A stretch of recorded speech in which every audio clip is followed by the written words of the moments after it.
The latest now on the superintendent switch at HISD. More people came forward tonight arguing that the former interim superintendent, Dr. Grenita Lathan, deserves her job back after she was fired Thursday night. As David Gonzalez shows us, some people think the law may have been broken. Pastor Deckard. Gathered in unity, lawmakers, community leaders, and supporters of Dr. Grenita Lathan are calling for her job back. Dr. Lathan is a proven leader. In 4 years, she has taken our district from 54 improvement required schools to be taken over to 4 schools taken over. The group, calling themselves Protect Our Progress Coalition, say Dr. Lathan is highly qualified to be in this position.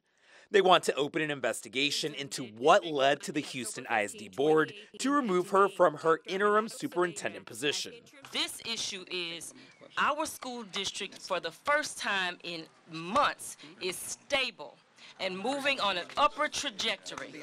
And why we would disrupt that to put an interim in for an interim for 6 months does not serve our children well.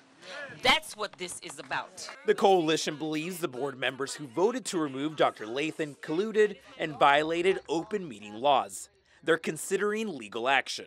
There is no reason to remove her. None has been given and none exists to remove her, to bring in someone who is not familiar with what is happening here for 6 months. Dr. Abe Saavedra, who was HISD superintendent from 2004 to 2009, is slated to take over the position.